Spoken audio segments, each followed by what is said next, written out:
Smart Cities and Service Improvements Committee meeting for the month of May.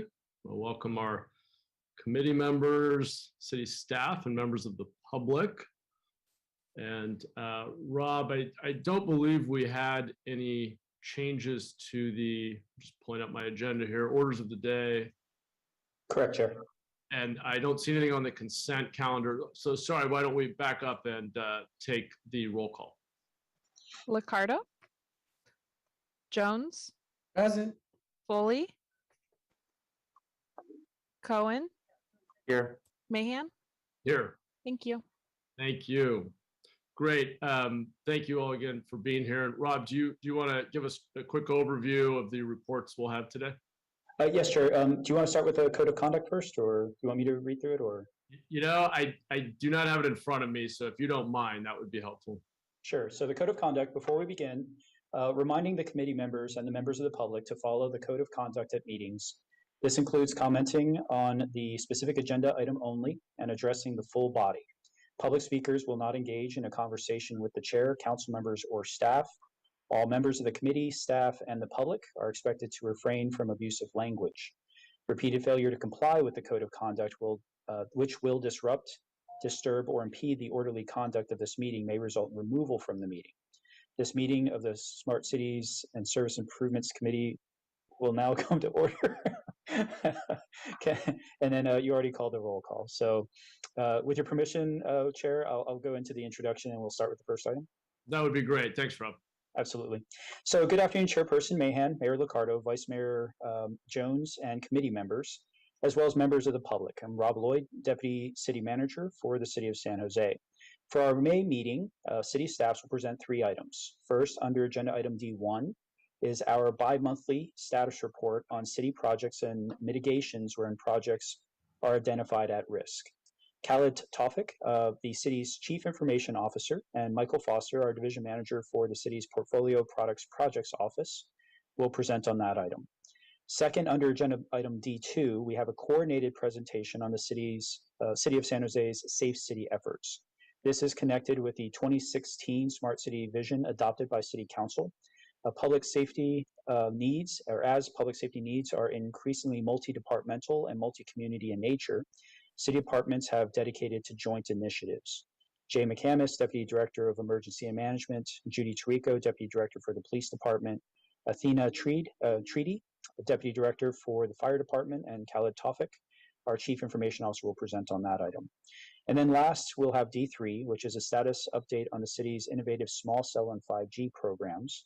This work connects to and provides significant support for the City Roadmaps Digital Inclusion Initiative, including infrastructure build-out in the community, funding for the Digital Inclusion Fund, and a public-private partnership set that has fueled smart city projects across city departments.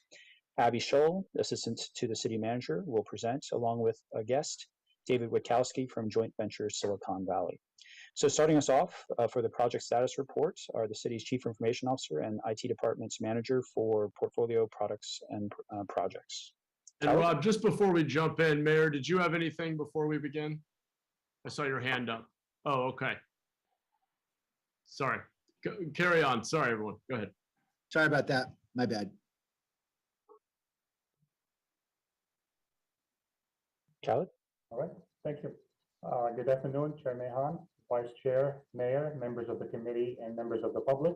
My name is Khalid Tawfiq. I'm the new Chief Information Officer, and I'm here to present my first Innovation Technology Project Status Report. Michael, can you advance the next slide?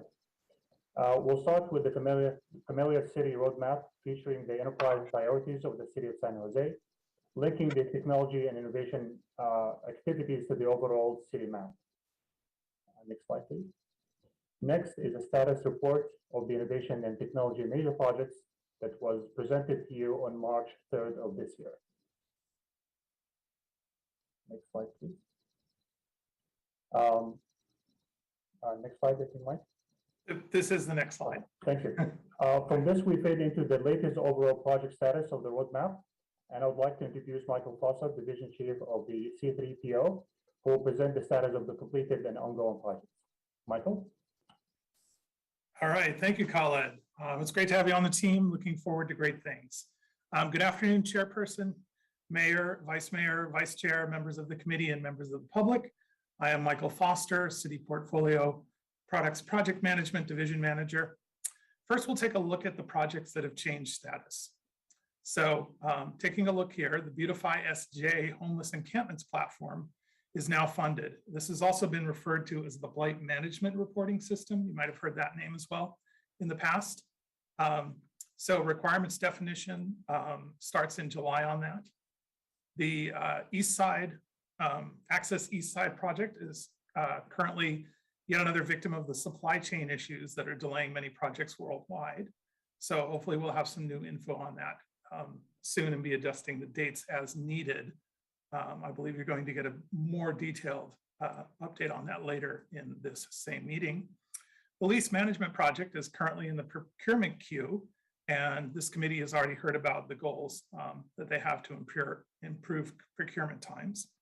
The business tax system, this one went to RFP, and after demos, interviews, and careful consideration, all bidders were ultimately rejected. So this will have to be reinitiated with the finance team. The public meeting technology project will be shown in more detail in a future slide in this presentation.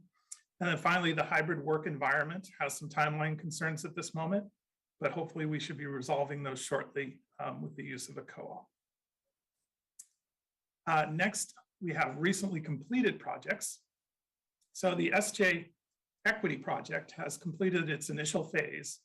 The goal there was joining 311 data with the city's GIS and census data.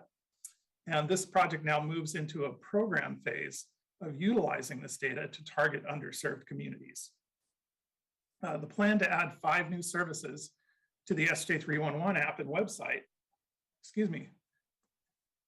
was delayed due to bugs in the new Oracle VBCS platform, a low code and no code platform, hence the yellow. But the good news is that once this platform was deployed and stable, 3 of these new services were able to be rolled out very quickly, as you can see listed here. Compare this with the 8 months it took to deploy the new residential garbage and recycling services that were implemented under the old platform. Now we have net new projects. So the Rent Registry 4.0 is the next version of that site for both property owners, landlords, and renters by making it easier to use for both sides, ensuring a high level of use and compliance. For example, in the past, with the ease of use improvements between versions 2.0 and 3.0, we went from 23% of all units registered in the first 30 days in 2020 to 32% registered in 2021. So additional improvements to move the needle on participation even further is the goal with this project. And finally, on velocity, you can see that we've still got plenty of project work. You'll notice that the capacity line actually went up this month. In past months, it has been lower due to resources, but we've been able to hire both product project managers and technical staff doing the implementations. So these new folks will be able to dive into these projects going forward. We also still have many vacancies to fill in the IT department, which is always challenging in the current environment though. The next section is a deeper dive. The independent verification and validation reviews of 3 high-profile projects. Once again, as a reminder, here's the criteria and ways that projects get into this queue to be reviewed. So this month, we're looking at the next top 3 ranked projects by the previously shown criteria. They are the public meeting technology and 2 projects for the Environmental Services Division, the Environmental Enforcement Data Management System, or EDMS, and the Laboratory Information Management System, or LIMS. Again, there's no big surprises found here, and the projects, though not without problems, were found to be accurately reporting their status while dealing with known funding and resource issues, of course. The value of all 3 of these projects is clear, but it's not yet captured as they're all in the early stages. Next, I'll zoom in a bit on each of these projects to show where we're currently at. The public meeting technology project is familiar to all of those on this committee already. It's the plan to update the technology used to organize and run these types of meetings.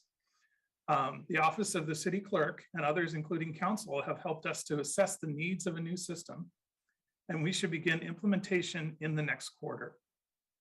Included in the plans are ways to help underserved communities, providing things like captioning, high-quality viewing on any device, and agendas in other languages. Next is the Environmental Enforcement Data Management System, or EDMS 2.0 for short. This project takes a system that is out of date, has been cobbled together for more than a decade, and contains many manual processes, and updates it with an entirely new digital solution for the environmental enforcement and data tracking. It has yet to go to RFP, but it has been in the planning and requirement stages for the past 5 months, and will begin implementation this calendar year. Finally, the Laboratory Information Management System is an important application for running ESD's labs. These labs have been responsible for things like tracking COVID surges via wastewater as a predictor of upcoming variant waves. Again, this ESD system is over a decade out of date and needs to be updated not only for efficiency and process improvements, but also to have the latest regulations and reporting requirements digitized to reduce manual work by the ESD staff. And thank you, that's my report. Great, thank you, Michael. And let me just quickly add my welcome for Khalid. Khalid, it's great to have you here in the city of San Jose as our new Chief Information Officer. I know we're all very excited to work with you. And we'll come back to the committee for discussion of the report. Why don't we see if there's anyone from the public who would like to comment? Not seeing any hands. Give it one more second. Okay, doesn't appear that anyone from the public would like to comment. Coming back to the committee, Councilor Cohen. Yeah, thank you. And thanks for that updated roadmap. I have a couple questions. We had spoken at the meeting, city council meeting. I know that you probably weren't, most of you and on staff weren't there, but there was a conversation about the housing technology. And I know that I think that was the first item on your highlight today for upcoming projects. I just wanted, the item says that coming up in July is the scoping, the figuring out the parameters. Who's going to be involved in that, and how are you going to get the input for what's needed in that system? Yeah, so the rent registry is No, I'm sorry, not the rent registry. There was the housing. What it says is what it's called, but the homeless track, the homeless. That one. Okay, yeah. sorry. Hey, Michael, can you pull up the slide? Yeah. Let's see. And as he does, Councilmember Cohen, I can help in that because I just had 2 conversations on that in the last 2 days. So there was an initial time frame, but based on the council feedback and the referral from your office and some additional feedback we received from 2 others, that one is going to be accelerated. The people who are participating in that, we have Reagan from Housing. We have Andrea Flores Shelton from PRNS with Olympia Williams. We have the IT department. There's DOT, and also I think on that one there's a PD interface on the vehicle blight piece of it. But we have a lot of departments participating in that one. The first step though is coming up with requirements. That July timeframe, according to Olympia, is no longer accurate based on the urgency that was communicated at the council meeting. So it'll be accelerated sooner than July. Yeah, correct, sir. And I was just going to suggest that there might be some input also from council offices about what would be helpful in dealing with constituents to be able to have available in a system as well. Absolutely, and we also have on the list to connect with partner agencies and the county for how we might be able to trade off some key pieces of information. But that absolutely, and we'll make sure that we double underline the council input. Great, thank you. On slide 11, the other one I was interested in was the LIMS, the Laboratory Information Management. Oh, back a page. But the slide's not as important, but in this case, this kind of laboratory information management is something that you can go out and get third-party software to do, right? Is that the idea here? The plan is to implement and customize some software for which we contract, or are we going to be doing mostly in-house on this one? No, a vendor has already been identified. Exactly. There are third-party software out there that does this. The reason they need to upgrade this, as mentioned, is that it's 17 years old, the current one. And in the last decade or so, many new compliances with the state of California have happened, but they're not in the software, so they have to do those manually right now. Okay. Yeah, and I guess this question kind of then goes back to the one on the encampment management. How does the city make decisions about whether it's better to go out and find third-party software versus building things in-house? And I guess, like, you know, how do you do the research and figure out what tools are available and what might be the best approach for the city?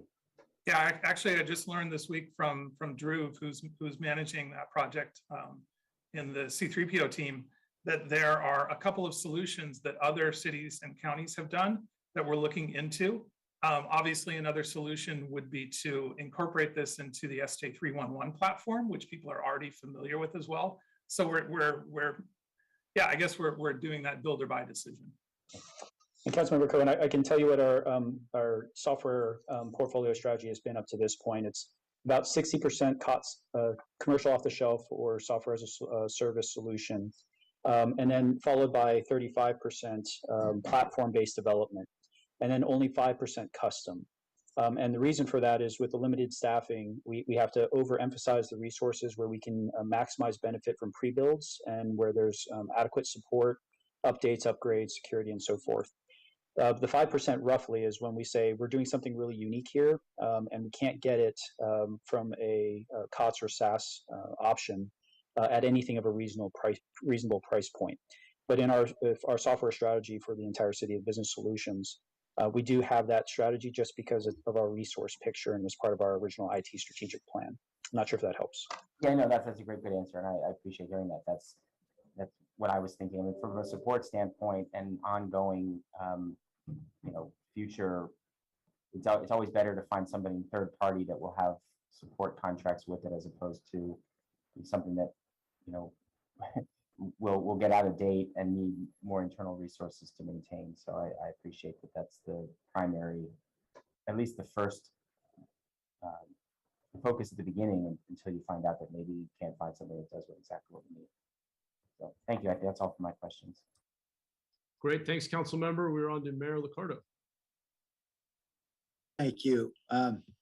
Michael, thanks for the presentation. I know this isn't the time for troubleshooting, but I'd heard this concern from one person. I just tried it myself and I got stuck at myself. Just an FYI. Yeah, I think for some of us, and I've got an iPhone for whatever it's worth, when we go into the 311 app and we try to choose the affordable housing option, it appears it's not, it appears it goes to the site, right? It goes to the city website, it sounds like, rather than a specific app. And you can't get back. It's hard to find a way back because you're in the website and there's no way of climbing back out of that hole. I'm sure you guys have figured that out, but I just wanted to raise that as at least a user challenge for a couple of us, for whatever it's worth. And then, so thank you. I know that all these things are, as we roll them out, they always need tweaks one way or another. On the east side, effort around the supply chain issues in getting Wi-Fi out there. I know you indicated you want to talk about this later on. I know we're talking about 5G later in the agenda, but I'm not sure how much you'll be going in detail. So feel free to push me off if this question is going to get answered later. But I wanted to raise the general question about, all the delays we're having with the supply chain issues and the fact that the technology we're using is probably aging a bit anyway. At what point do we take a step back and say, are we really riding the right horse here? Should we be looking at another approach to, in the short run, perhaps help students be able to get, wireless data packages and things that might just be, more individualized solutions, rather than continuing on a path if we think this technology is probably going to be out of date pretty soon anyway. Yeah, that's a great question, Mr. Mayor. one of the things that we should be doing right now, of course, is looking into next generation technologies, looking into 5G, 6G, whatever that is when it comes out, and looking into those as possible solutions. One of the things I would say, though, that as we're building out over the next, X number of months, building out the East Side Wi-Fi, Wi-Fi is a technology that we use right now, but also in technology, and especially in wireless technology, a generation is 3 to 5 years max. So by the time that hardware is aging out, there may be an entirely new technology coming on board. But that's something we should be looking into and investigating. Actually, Mr. Mayor, I can add on to that, and so is Abby. Is part of, we're actually having the research method design right now to do a reassessment and refresh of the digital inclusion broadband strategy.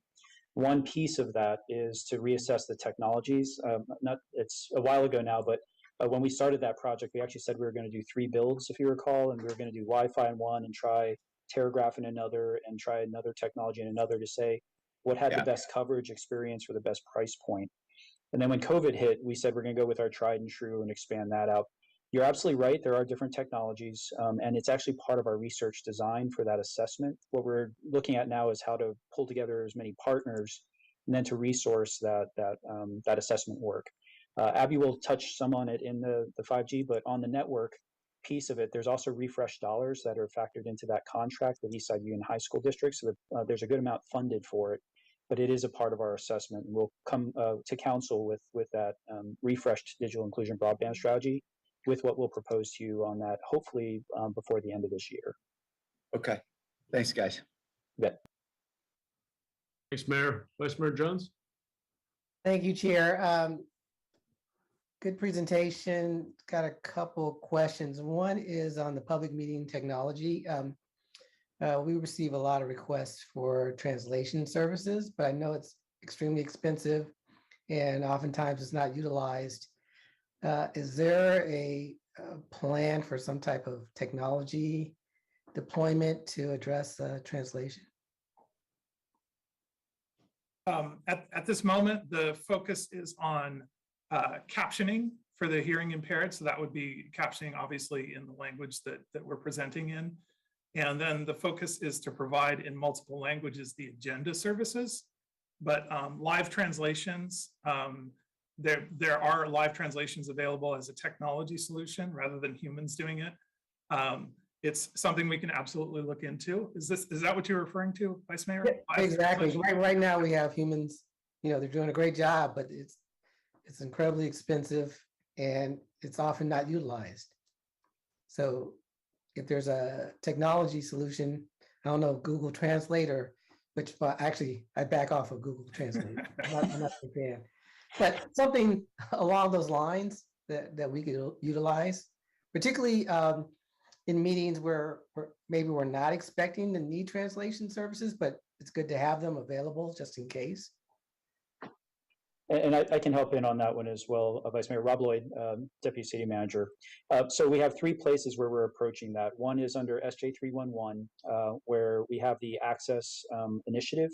Underneath that is translation in a couple different modes. So if someone wants to type their e-comment and it translates, one is the verbal translation, and one is the virtual agent and direct chat translations where we can converse live, but the tool in the medium translates into native language on both sides.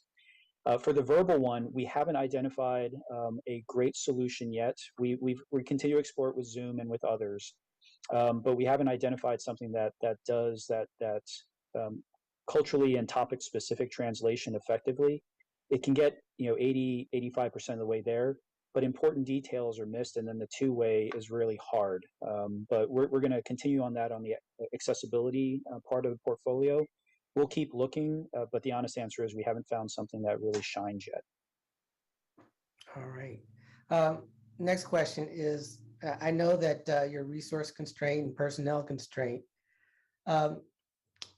I don't know how fungible your resources are, but has there been a discussion around once we complete an initiative or project, instead of adding additional projects onto the roadmap, kind of creating a hard stop and redeploying those resources to try to get some other projects moving forward?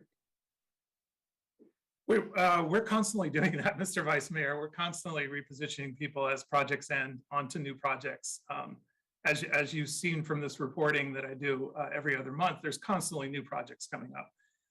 Our goal in hiring always is to hire people who are good generalists and can work on multiple different projects. And so we're not that specialized here. We're a pretty small group. I think Rob knows we're just a little over 100 here. And our goal is to be able to have a staff that can flex to different projects. Am I answering your question? Yes, you are. That's what I wanted to know. Next question is on the projects that are under a COVID-19 pandemic.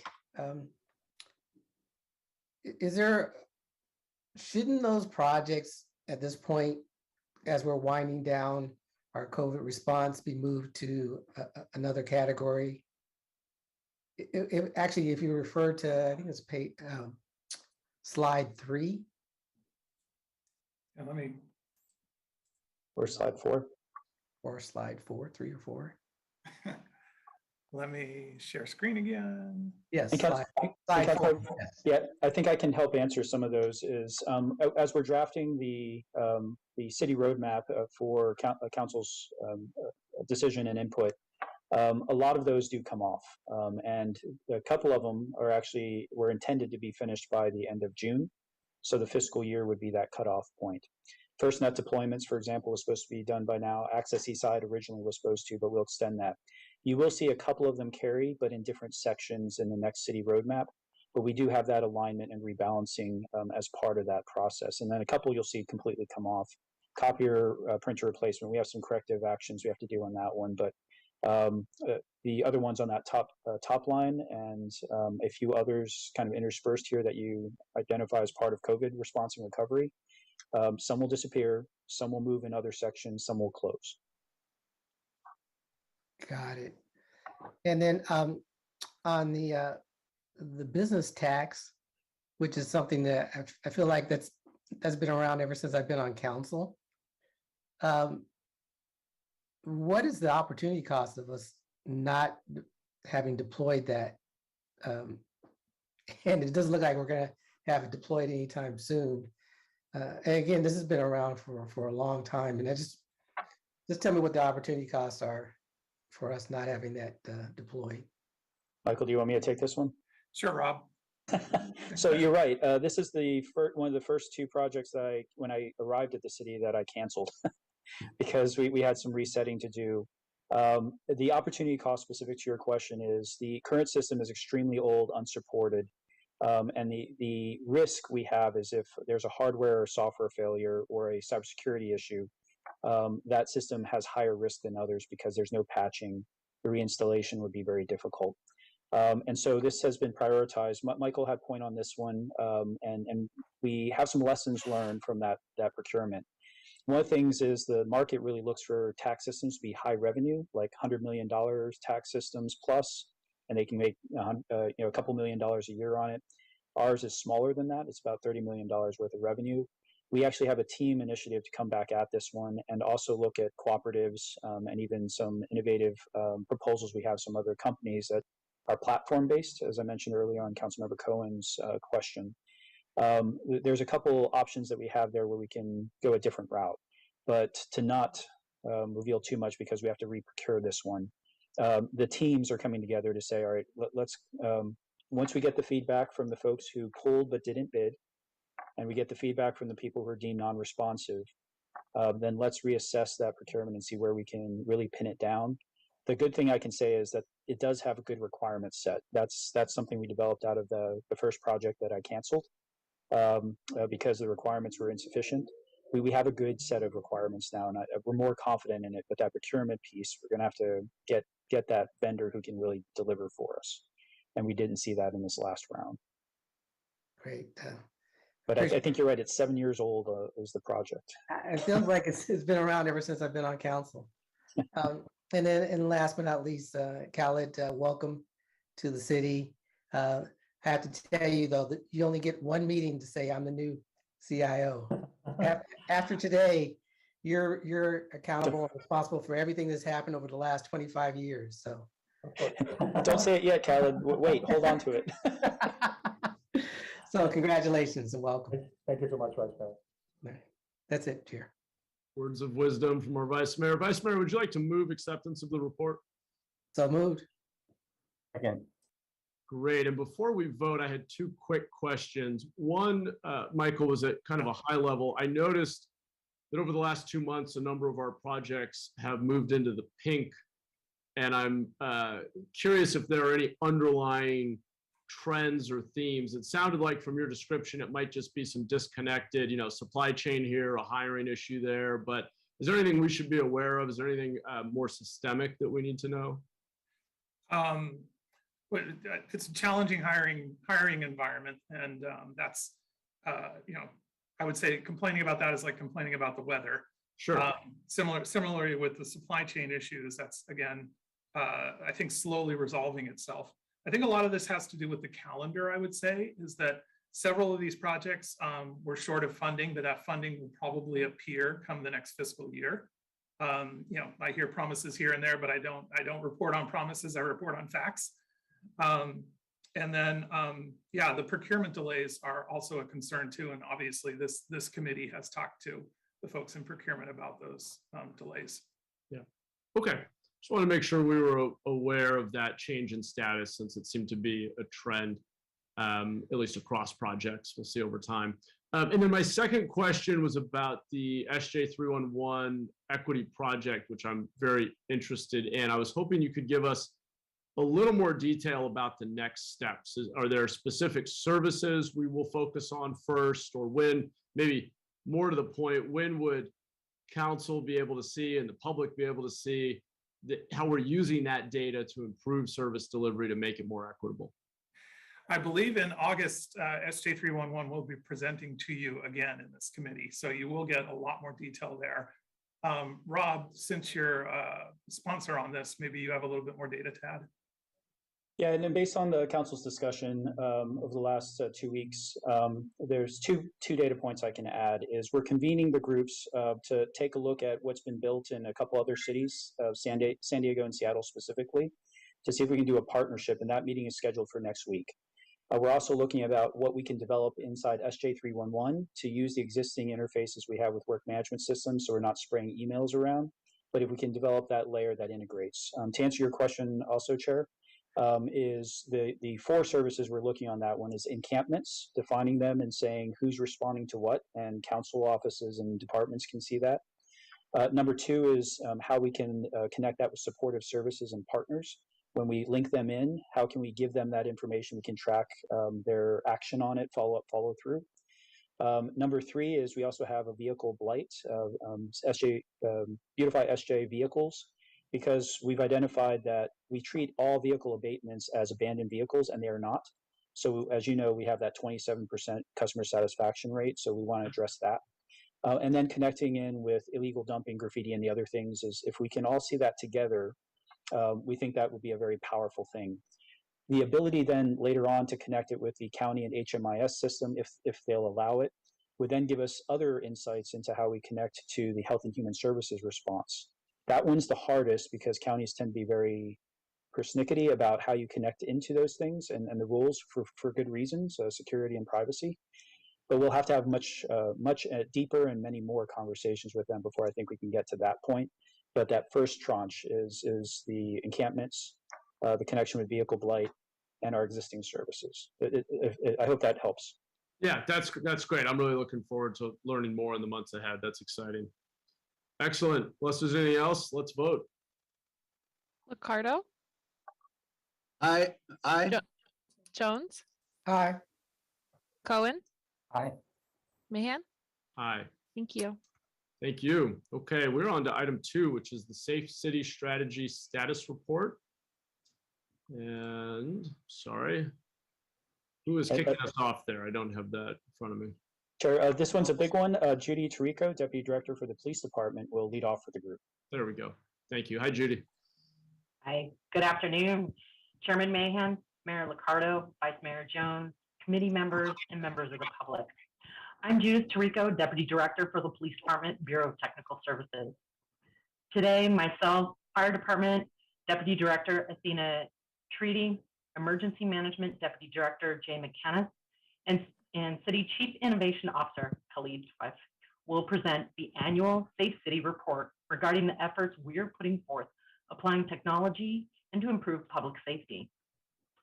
During our presentation, we will review the Safe City strategy, the project's efforts for the police, fire, and emergency management departments, our forward direction, and lastly, open it up to questions and feedback. The first Safe City strategy is focused on communication and interoperability. We will review the efforts the Police Department, Fire Department, Office of Emergency Management, and partners have made to ensure they're able to effectively communicate and collaborate in their daily operations, and ensuring there is a commonly maintained communication system and infrastructure which promotes interoperability between other departments within the city, like police and fire, but also within the county and the greater Bay Area public safety agencies. The second Safe City strategy is focused on operational effectiveness. To advance the effectiveness of public safety operations through data and integrated technology, we have broadened the use of data and data analytics, allowing our staff to make informed decisions. We utilize digital platforms, solutions to improve public safety and emergency response in our community. The third Safe City strategy is disaster readiness and resilience. It is focused on implementing information and communication solutions that enhance the city's response and recovery in a disaster scenario. A number of the projects we will highlight for you today were multi-department partnerships between the police, fire, and emergency management, but also include projects with the Department of Transportation, Public Works, and Information Technology. Over the past 5 years, the Safe City strategy vision has matured with a concerted effort in planning and action, resulting in impactful projects to ensure public safety personnel have effective, resilient tools to support our community in their time of need. A few of the impactful projects and tools include Firstnet, which is the nationwide wireless broadband network that's dedicated to first responders. It's currently in use by the police and fire department. For the police department, we anticipate this weekend, Cinco de Mayo, to be busy. To ensure our systems will be able to handle a heavy broadband use, today we will uplift the police department's 2,000 Firstnet devices, cell phones, and modems to enable the priority and preemption on the dedicated public safety network. Another project that we are working on is the Central Emergency Vehicle Preemption, which Athena will present in a few moments. Additionally, is the evidence collection with Axon capture. In August of 2020, the police department transitioned to collecting digital evidence in the field by using Axon capture. Axon capture is an app on the police officers, our community service officers, and our arson investigators' city-issued Firstnet cell phone. It allows them to directly upload pictures and video evidence to the department's evidence storage. One important feature of capture allows officers, CSOs, and the arson investigators to send an email or text message link to our impacted community member, allowing the resident to easily upload their video and or picture evidence to the department. It is a modern evidence collection tool that is easy for community members to use and increases staff time in the field. The police and fire department business intelligence analytics tool, which I look forward to presenting the police department's efforts in this space. Text to 911 has actually been in place for over 2 years. The police and fire department's communication centers handle approximately 1,722 texts to 911 annually, which roughly averages to about 4.7 per day. And also, our other tool is Nixle, the mass notification system. And I'll turn it over to Emergency Management Deputy Director Jay McKenna for the presentation. Thank you, Judy. Good afternoon. It's a pleasure to be here with you today. I will now present two technology-based tools within emergency management that have been successfully utilized over the past year: our mass notification system and our geospatial data dashboards. In 2017, Santa Clara County, in its role as the operational area, funded the Alert Santa Clara County Public Alert and Warning System, also known as Alert SCC. The City of San Jose uses this system to send alerts and warnings to the public. Over the past year, Alert SCC was used to send public alerts and warnings for vaccination events, a gas leak, a commercial fire, police action, and a potential flood. While 4 of these events are common emergencies, vaccination events were included here based on life safety activities under the emergency proclamation for COVID-19. Using the Integrated Public Alert and Warning System concept, or IPAWS, multiple tools within the system were used, including Alert SCC itself, Nixle, and wireless emergency alerts. Specific methods include SMS text, voice messaging, and emails, or a combination thereof, targeting specific geographic areas. The tools used are generally determined by the type, timing, and scope of each emergency. The mass notification system is an essential tool used in keeping the public safe. And while there have been some concerns voiced around its use, it remains one of the best tools that we have in communicating to the public during emergencies. Additional technology-based tools are geospatial information systems and their associated data dashboards. In short, these tools enhance emergency management coordination and communication in the Emergency Operations Center, the various department operation centers, and in the field. The Office of Emergency Management, in partnership with Public Works and its Geospatial Information Systems team, collaborated on development of a variety of tools to improve the management of damage assessment data, shelter management data, and flood operations data. Kudos to Matt Lesh and Harshika Tom, among others on their team, using $150,000 in FY 21-22 grant funds for data gathering, application development, and GIS infrastructure improvements was a great investment. Efforts to build databases that support threat and hazard mapping, resource and infrastructure mapping, and vulnerable populations mapping were well received. The dashboards depicted here are just a few of the products that are currently in use by various elements of the city's emergency organization to maintain a high level of situational awareness. While responding to emergencies and disasters, having these tools will assist staff in the management of resources, bolster emergency public information, and enhance overall coordination and communication. Looking ahead, these additional technology-based emergency management tools will have a tremendous impact on the city's emergency management program and overall resilience. The city's new Emergency Operations Center, including its upgraded technology, and the acquisition of a mobile operations satellite emergency system. As you are aware, voter-approved funding in Measure T enabled the City of San Jose to build a new technology-based emergency operations center. Co-located with the fire department's new fire training center, the new Emergency Operations Center will be ideally situated to facilitate and direct the city's emergency management activities.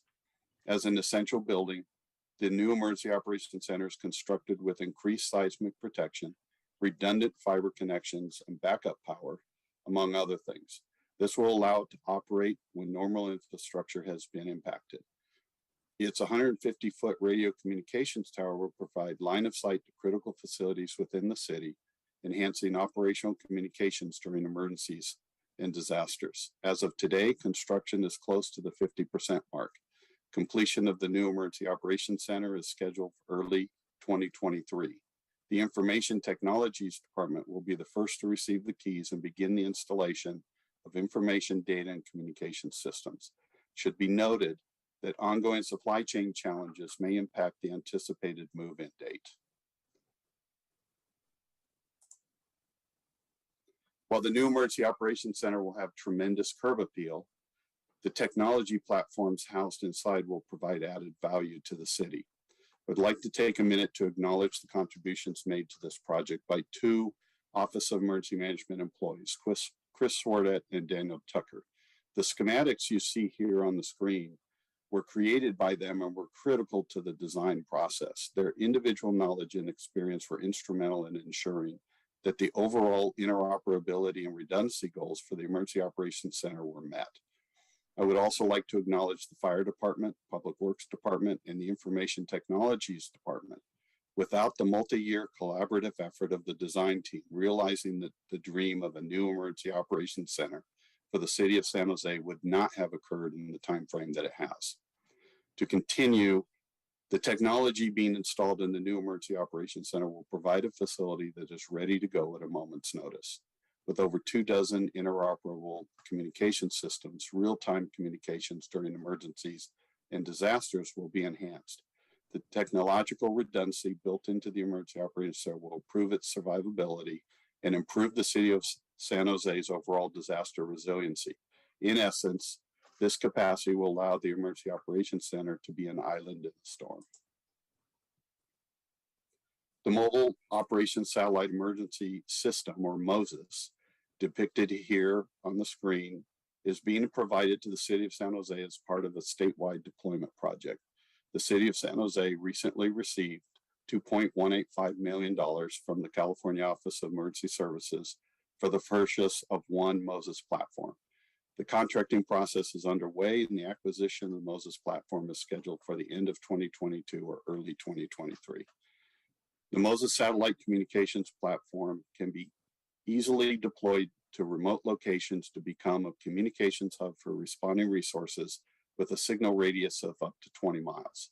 The acquisition of this platform fills a gap that has been plaguing emergency organizations throughout the state, where communications are hampered by topography. The most obvious application of this platform is for wildland fires, which is why the fire department is a primary partner with the Office of Emergency Management in this acquisition. Training on the MOSES platform will begin immediately after the receipt of the equipment. The addition of this tool will greatly enhance the city's resilience moving forward. I thank you and will now pass the presentation over to Athena Treaty.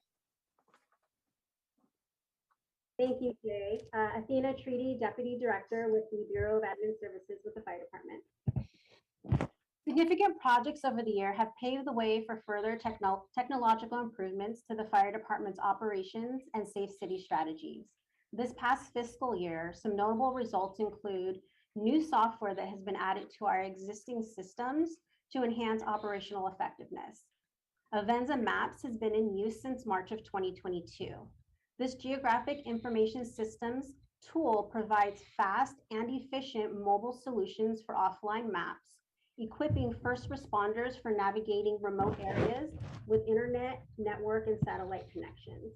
Personnel can import specialized, classified, and proprietary maps, encrypted information such as GIS tracks, add symbols and photos, allowing field crews to share up-to-date maps quickly as emergency situations evolve for better response and greater safety.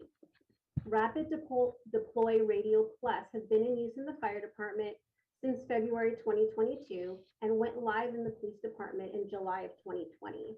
This is a cloud-based mapping solution that is utilized in the 911 Communications Center and provides enhanced access to detailed location data for 911 calls emanating from supported wireless devices. An overview displaying the locations of an active 911 call within the city of San Jose also provides enhanced situational awareness. Dispatchers can quickly and accurately determine a call location and track callers in motion, side-by-side display of traditional 911 call locations and supplemental locations. Radius mapping locates callers even in the most remote areas where there is no 911 information available by directly integrating with mobile handset location capabilities. Dual network connectivity, which addresses communication and operability safety strategy, was introduced in November of 2021 and is fully installed on all frontline apparatus. This project equips the fire department's current inventory of apparatus with dual cellular network routers, which switches between Verizon and Firstnet connectivity based on network availability, with Firstnet as the primary network to use the priority and preemption feature. During an emergency, cellular network coverage is impacted and can be limited. Routers and antennas were installed on all frontline apparatus to enable greater network coverage and service redundancy to access critical incident information for emergency responses locally within Santa Clara County and statewide for mutual aid deployments. Some key features of this project include a dual SIM card that enables rapid failover solutions between network providers, AT&T, Firstnet, and Verizon, to maintain access to critical data and tools needed to maintain communication during emergency events. And its significantly stronger wireless reliability to support multiple devices connected to the cellular network systems that are already in place in the fire department, including mobile data computers, central emergency vehicle preemption, and automatic vehicle locator. Next on the horizon for the fire department, we are in various stages of significant projects that will further enhance safe city strategies. We are in the process of replacing our existing inventory of mobile data computers, or MDCs, for 125 apparatus and are targeting fall 2022 for completion. The MDC is an essential part of a secure mobile network, which supports the Bureau of Field Operations and is supported by Firstnet data connectivity, allowing for priority and preemption of the end user. This serves as the main channel of communication between 911 Communications Center and field operations, providing up-to-date location and status of an emergency incident and collects data from the field. Firstnet Compact Rapid Deploy. This is a portable satellite capable tower that enhances interoperability communication between first responders during large-scale emergency incidences. This is a project that is coordinated between the fire and police departments with federal grant funds through Urban Area Security Initiative grant program. And the police department will go into further detail about the project in their section of the presentation. The next slide will provide additional details about closest unit dispatch and fire information technology master plan.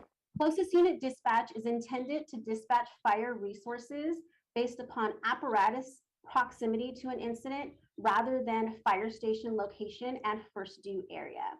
With the dual network connectivity project in place and automatic vehicle location reliability increased, closest unit dispatch is the next effort to adjust the travel time segment of the fire department's response time performance standards.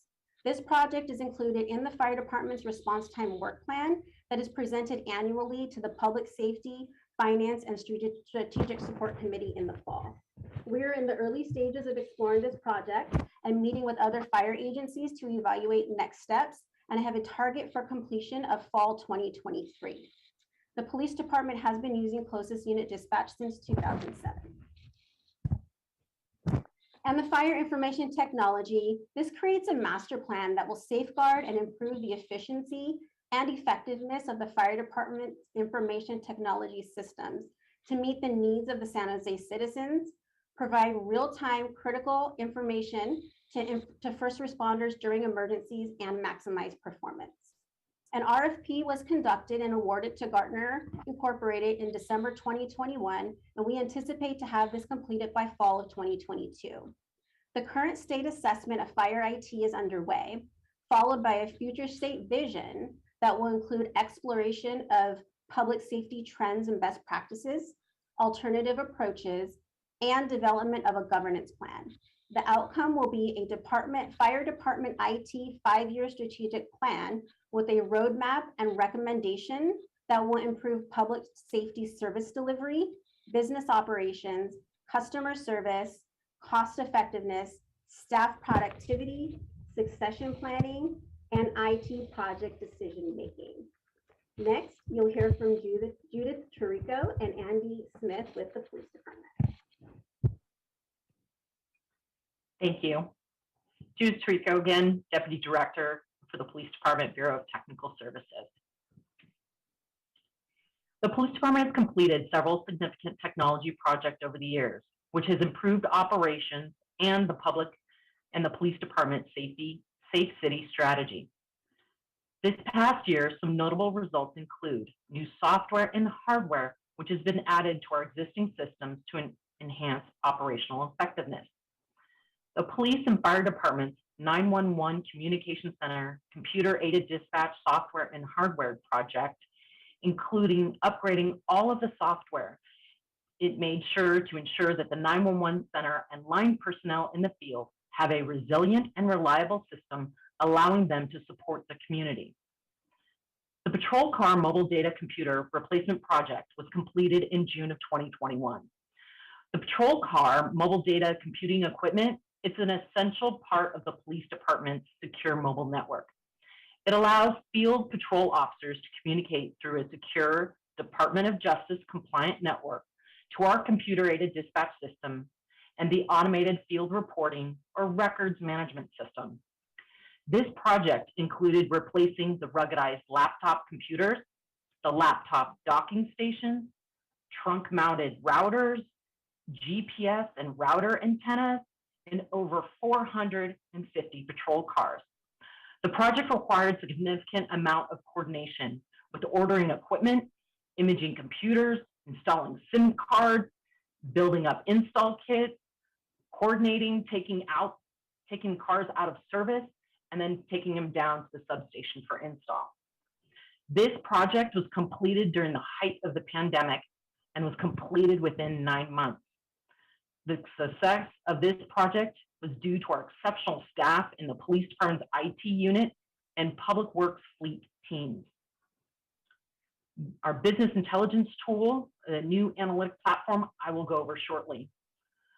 And one component of the communication interoperability strategy included replacing the patrol car modem with a new Band 14 or Firstnet capable modem. Prior to 2020, crime reports and/or our response time reports were manually completed by crime analysis unit staff and/or communication staff. The manual reports would take days up to weeks to complete, as it's a laborious process to extract and clean the data, and then to manually compile it into reports and graphs. The police department command staff wanted a modern, real-time platform to be able to evaluate the department's key performance indicators, as in response times and/or crime metrics. What is Power BI? So let's take a moment and dive in. Microsoft Power BI is a software analytics tool that bridges the gap between data and decision-making. It turns our data silos into rich, insightful visualizations with charts and graphs, measures and filters, and dashboards. At the police department, we have 2 Power BI environments. Our first environment was operational over a year and a half ago, and it's an internal workspace as it contains sensitive information. It has over 23 different dashboards. An example of one of our internal dashboards is our computer-aided dispatch response time report. It provides insight. How long is it taking for us to respond to an emergency call, from the time of the 911 call to the first officer arriving on scene? Which districts are our busiest? What shifts are the busiest? What types of calls are we responding to the most? Additional reports that are being leveraged by our command staff include our Bureau of Field Operations quarterly division crime reports, records management property information, traffic fatalities, gang reports. Our second environment is our public-facing dashboards, and I will go into it in a moment. Power BI simplifies creating the dashboards for our data, but some of the reports are complicated. And as you can see, behind the scenes, one of our reports, it required staff to perform advanced software programming for the customization and changes. But former reports, which took weeks to complete, can now be updated within 15 minutes. In March of 2022, the police department launched a consolidated web page of dashboards using Microsoft Power BI to provide our community members a one-stop shop to review important statistical data. The interactive dashboards show insightful trends and allows the viewer to analyze near real-time data. The police data-specific dashboards include a dynamic police response time, 22 years of FBI uniform crime reporting, and 9 years of reported FBI hate crime. The dashboards were constructed in a manner that will facilitate the ease of use. We have included a page dedicated to answer frequently asked questions, terminology, methodology, and the intricacies of the data. This tool also emphasizes the department's commitment to transparency in everything that we do. The first report I'd like to share with you is the police department's response time to priority 1 and priority 2 calls for service. A priority 1 call is our highest priority. This type of call is where there's present or imminent danger to life or major damage or loss of property. An example would be a shooting or maybe a person with a weapon. In 2007, the police department implemented closest unit dispatch for priority 1 calls. It was to improve our response time.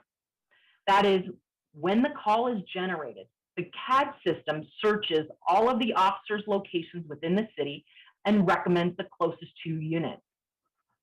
From the 911 to the officer arriving on the scene, our target is to get there within 6 minutes, 70% of the time.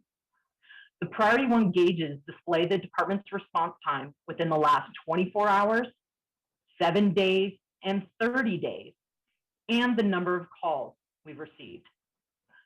For the priority 2 calls, that is where there's an injury or a suspect that's still in the area.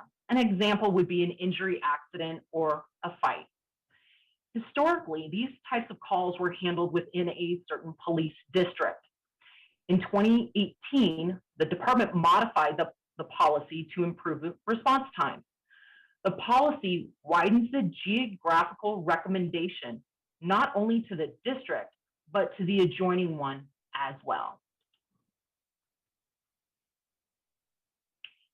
Since 2011, community members can access the police department's homepage, sjpd.org, to review monthly or annual crime data. It's a traditional table with counts and comparisons from previous years, but no visualization. The Power BI FBI Uniform Crime Reporting Dashboards allows our community members to utilize a modern tool to explore the data and rich visualization. Just like the traditional tables, department staff update the Power BI stats on a monthly basis. If there are members of the community that would like to specifically look at crime in their neighborhood, they can leverage our crimemapping.com solution and or explore the CAD calls for service data on the Open Data portal. Our last dashboard is the hate crime incident reports. We provide our community members the ability to analyze the last 9 years of hate crime incidents reported to the department. The department continues to review our crime statistics and develops new programs to reach and support our community members. Just last month, the department launched the Ask an Officer campaign to directly connect with our community members and to speak with them in their language. The dashboards are an amazing work of our crime analysis and systems development team. They have been incredibly insightful and powerful tools for the department.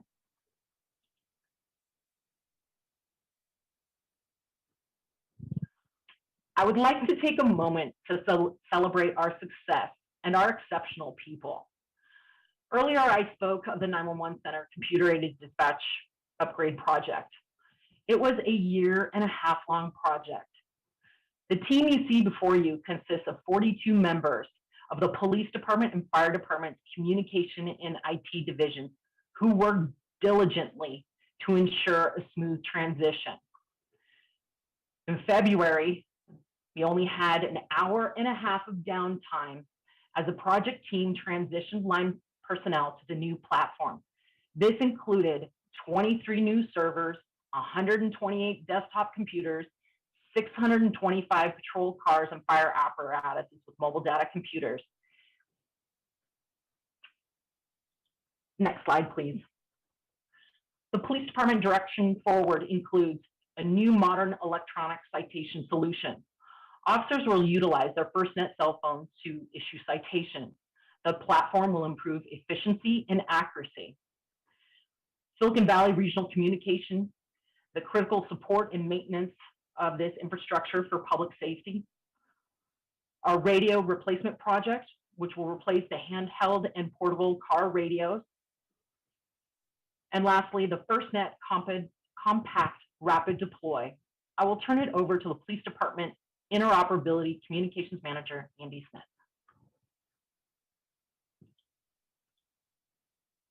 Thank you. I am hoping everybody can hear me.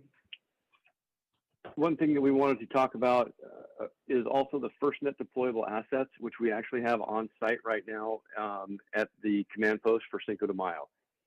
Firstnet provides 72 deployable assets throughout the country. They have a 7-hour response time requirement.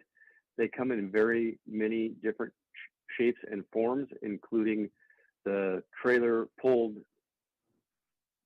form up in the upper left-hand corner, which is what we have right now at the current command post. They also have an unmanned aerial vehicle in the lower corner that can provide over an 8-mile radius of coverage.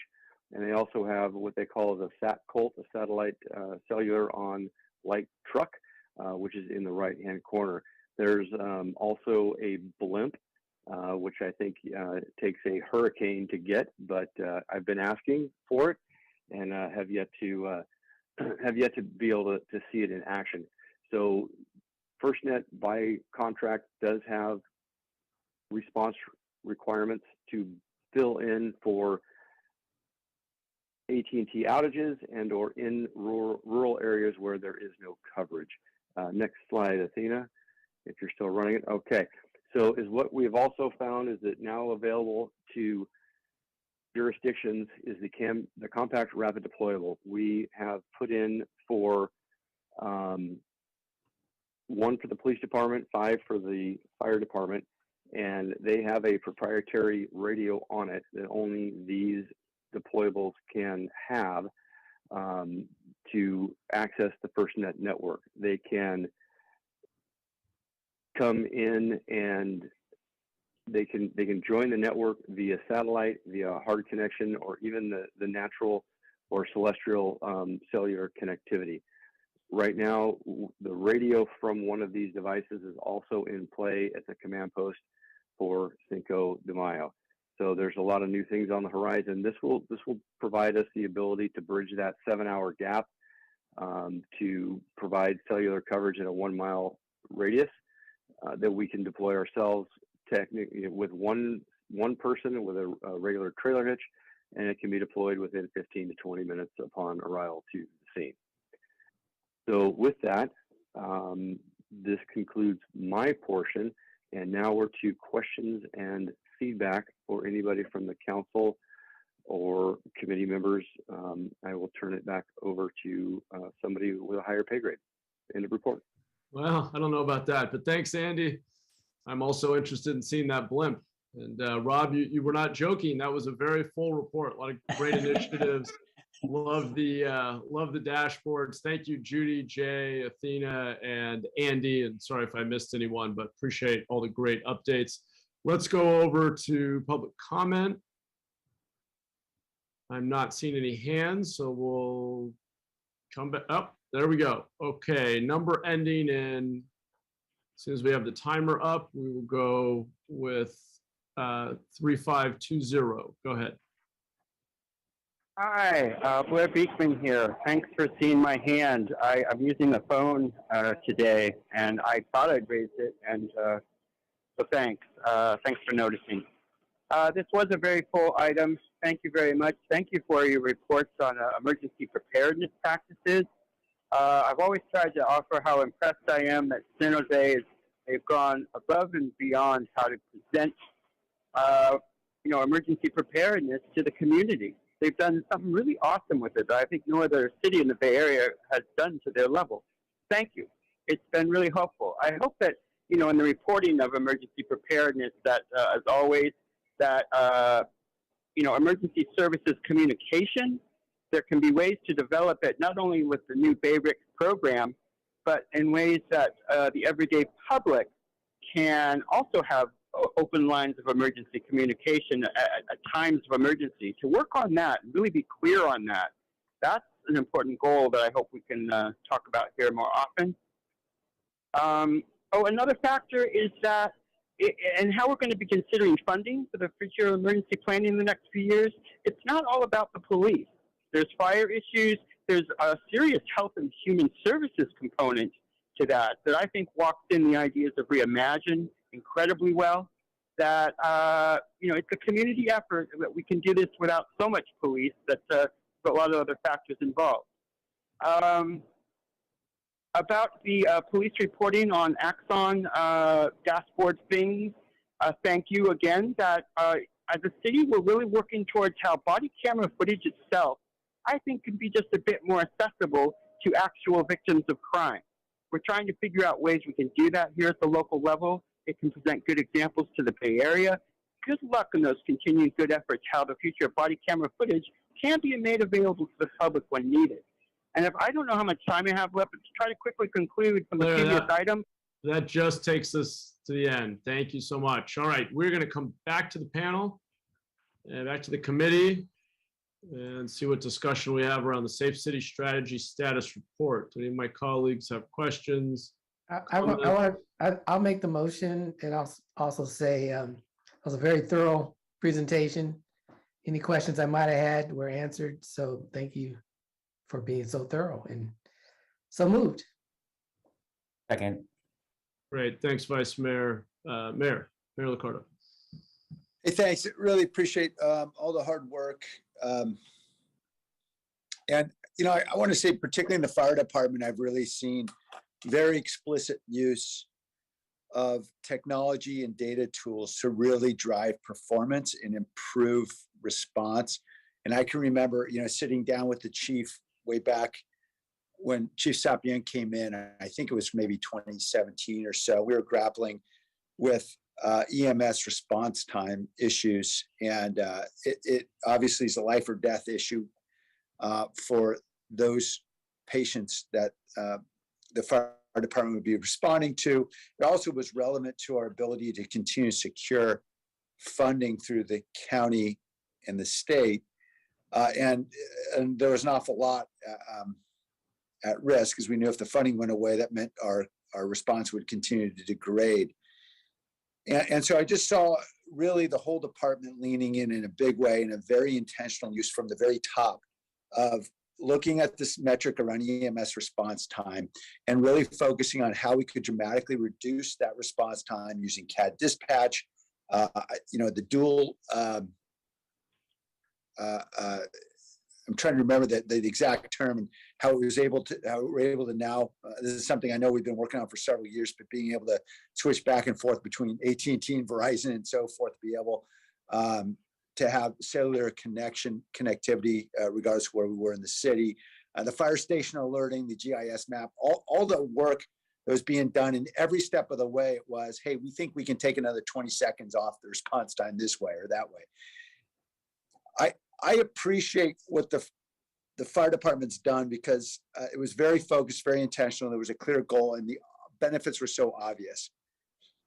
I appreciate that there's a lot that's being done in various ways in the police department around replacing devices at the end of life, improving resilience, Firstnet, and so forth, and the visualization data, which is always good for transparency for the public. What I have not seen yet in many years that I've been working with the department is the actual use of data and technology in ways that really drives performance.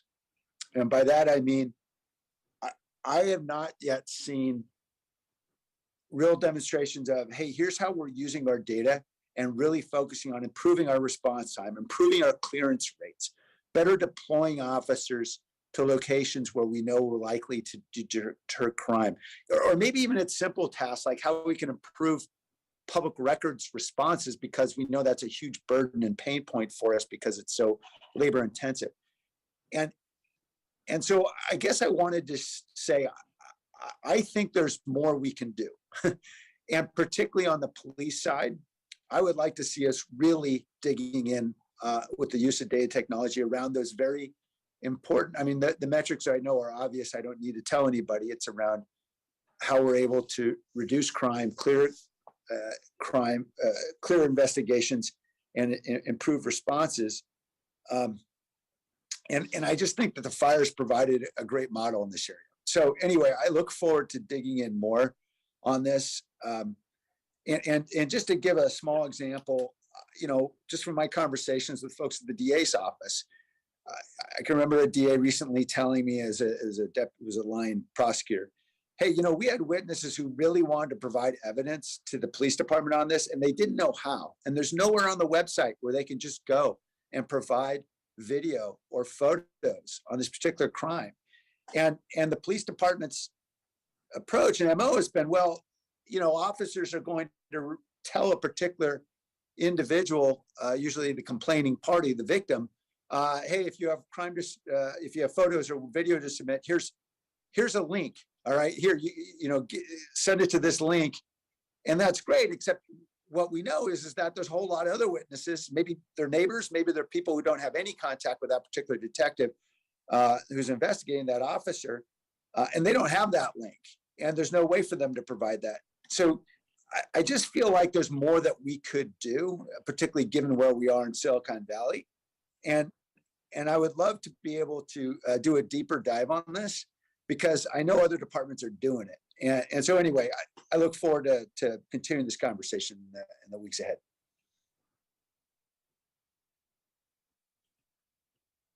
Thanks, Mayor. I agree. Judy, maybe just to build on that, I saw from your chart there response times. Is there a particular outcome that the department's most focused on optimizing for with all the data analytics work that you guys are doing? They are looking very closely at the response times. The command staff have the ability to look at it daily, and they're monitoring how we're getting there as quickly as we can. So when the 911 call comes in, there's 90 seconds for that dispatcher, the call taker, to get the appropriate information. And then there's another 30 seconds for the radio dispatcher to dispatch it out, and 4 minutes for an officer to drive and get there within that 6-minute threshold.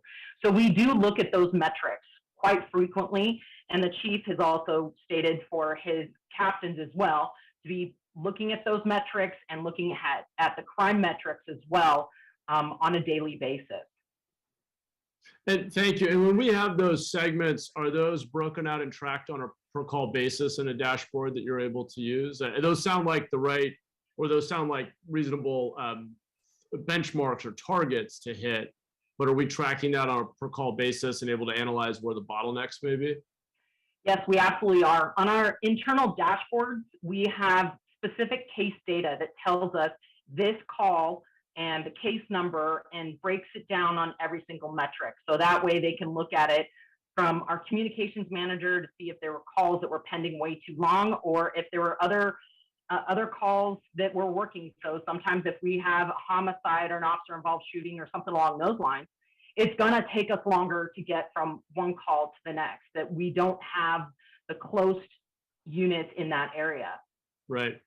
Well, I guess just to build on where the mayor was going with that, I think it would be really interesting when we come back around to this kind of update or this conversation next time. It'd be really interesting to see what insights we've derived from the data. And I remember going through this last year with the fire chief, around the same sort of breakdown of each step in the process and being able to understand, okay, well, this one's a little high at these stations, and here's what's driving up the number. So here's what we're going to do at these 5 stations that are the outliers. And so just being able to understand what are the insights that are actionable, I guess, is where, at least personally, I would find it really, I think, interesting and important to understand how we're using data to kind of enable performance improvements. Because I think we, at least I haven't had that sort of level of detail on the policing side of things, but I do agree with the mayor. That's kind of directionally where I'm sure we all want to go. I had one other, since I'm already asking questions, maybe I'll switch it up and go over to Jay. I had one other question on, and thank you, Judy, on the alerts system. Can you tell us both how geographically targeted you can be and how we think about closing the loop? And the reason I ask is, we had the alert for the Home Depot fire that went to me and many of my neighbors. And I had quite a few complaints a few days later that people had been told to shelter in place and never knew what happened. And they weren't clear on when they should stop sheltering or what the outcome was. And I'm just curious, one, how many people might that have affected? How narrow can we broadcast that? And then how do we, what are our standards or protocols around loop closing? All right, thank you very much, Chair. I'd be happy to talk about that. Let me share a graphic with you that will help understand. Okay, can you see this? Not yet. All right, hang on a second.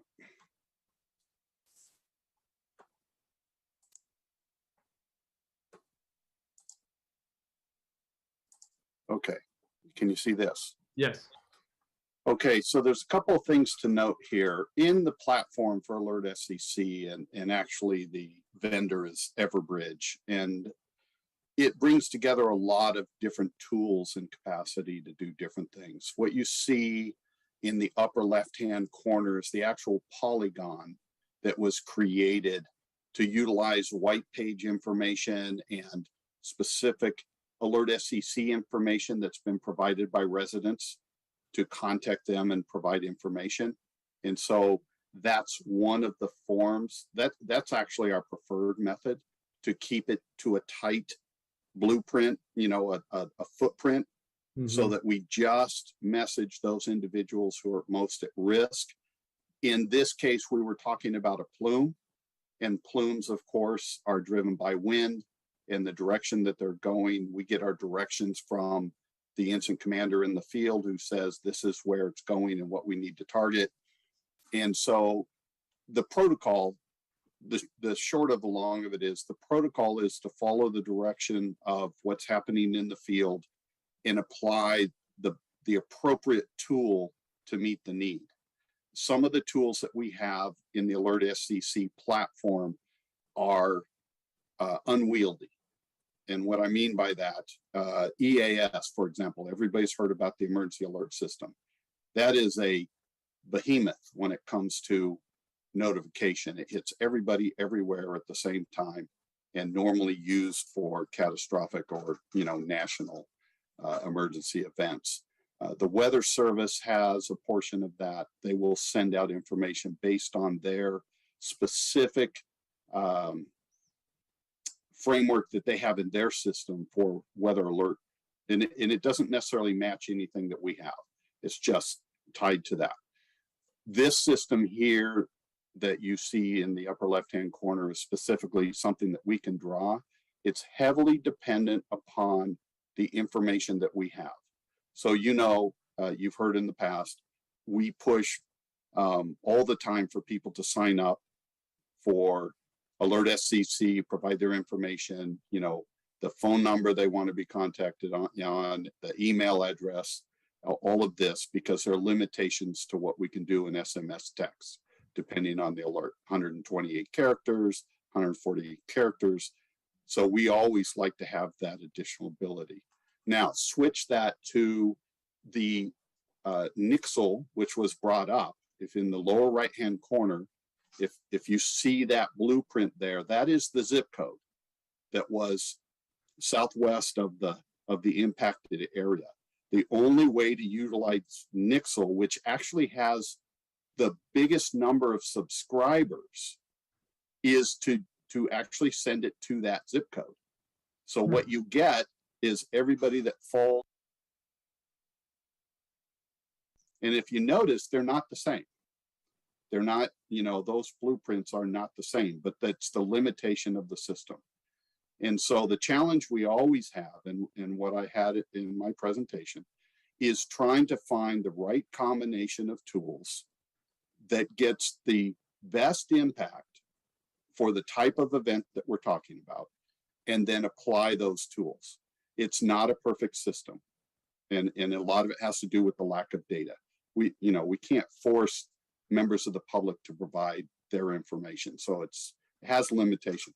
To answer your question about the notification, I was on duty that night, and I can tell you that at the 10 o'clock hour, we were debating whether or not to wake people up to send them a notification in the late hours of the evening to tell them that the shelter in place was lifted. At the same time, the fire department was still actively engaged with the fire. Mhm. And so we hadn't gotten the all clear until the next morning. And that's when the lift was sent out. So the lifting of shelter in place occurred when the fire department, the incident commander had said, you know, everything's good to go. No more spot fires, you know, no more plume and clouds and all that kind of stuff. So hopefully that answers your question. Yeah, no, very detailed. Okay, yeah, that helps me better understand. Thank you, I appreciate that. Thanks, Jay. And Councilor Cohen, I'm sorry, I skipped the line there. Go ahead, you're up. No, you didn't skip the line. I raised my hand after, so you're off the hook. I had a question. I noticed in the report a section about predictive policing and the fact that there was a project for predictive policing, and that's been canceled. Sounds like the vendor that was selected wasn't able to meet the objectives, and then there were some other priorities that took its precedent. Can you talk about that a little bit? What was the objective thought to be? What were the capabilities that were missed? And then are we planning to get back to that at some point? Thank you, Councilmember, for the question. Judy Trico again. With the predictive policing, that was in our original 2016 project that would give officers the tool to know within a 2-hour area, be in this region, as it would predict possibly a crime would be in that area. One of the shortfalls of the project and from the vendor was that there was no way on the back end to see if we were actually going into that box during that time frame. There was no metrics to see, hey, we've told you to go into this certain area. Did we ever go there? So unfortunately, it was not a solution that Chief wanted to move forward with. It wasn't going to be effective for him to say, do I need to enforce more people to be in this area during their downtime? We wouldn't have that insight. So ultimately, over reviewing the solution itself, we did not think it was the proper path to move forward. So the chief determined we were no longer going to pursue. Okay, thank you. I suppose it's something we could look into again at some point in the future as to whether there might be some newer technologies or algorithms or things out there to see if this could be helpful. And you're right. I mean, obviously it's useless if we're not going to actually measure whether it's working or not, but you know, and I know there's some issues with it, you know, due to on civil liberties fronts and other questions about how the algorithms work. But to me, there's some potential in artificial intelligence and being able to be predictive. So something just to think about. Thanks, Councilmember Mayor Liccardo. Yeah, I just want to appreciate Councilmember Cohen raising that issue, because that was actually part of a council direction, was to explore that. And I don't think we ever heard back what happened. And I appreciate you telling me, Judy. I know this was a prior chief, but you know, literally, I think what you're hearing, at least from me and perhaps from a couple of colleagues, it's not clear to us how the police department's really using data to drive better decisions. And that's something you know, I'd love to see from this chief, and I'd love to see from this department. So you know, this is, I think, a good conversation starter, and you know, hopefully we can continue this, because you know, predictive policing, I know, is just one tool, software that other departments do use. You know, it would have been helpful, I think, to have that conversation years ago when we gave the direction. And you know, I just feel as though we may be leaving a lot of technology and a lot of data on the table. Anyway, thank you. Thank you, Mayor. Okay, I don't see any other hands. Why don't we vote? Liccardo, Aye. Jones, Aye. Cohen, Aye. Mahan. Aye. Thank you. Thank you. Okay, we're on to our third and final item, which is the small cell and 5G update. And I believe Abby is kicking us off. Yeah, Chair, let me a couple introductory comments. Our next report is a status update on the deployment of 5G in San Jose, including small cell and macro sites. We're joined also by a special guest, David Witkowski from Joint Venture Silicon Valley, for this update. David will share insights on the current state of 5G, but to start and to ride herd, Abby Shull, the city's broadband manager. Thank you, Rob. Good afternoon, Honorable Mayor, Vice Mayor, Chairperson, committee members, and members of the public. I'm Abby Shull, Assistant to the City Manager in the Office of Civic Innovation. I'm happy to be here today to share an update on small cell and 5G and to share the stage with David Witkowski, Executive Director of Joint Venture Silicon Valley's Civic Technologies Program and industry expert and leader on wireless and telecommunications. To start off, I'll walk us through status updates on broadband permitting and the small cell deployment. Afterward, David will share insights on the current state of 5G, and we will then open the discussion for questions and feedback.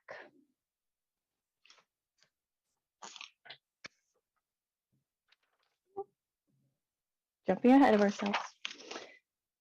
So following the City Council's adoption of the city's digital inclusion and broadband strategy in 2017, the city is taking a citywide approach to deploying 5G, and to do so has entered into public-private partnerships.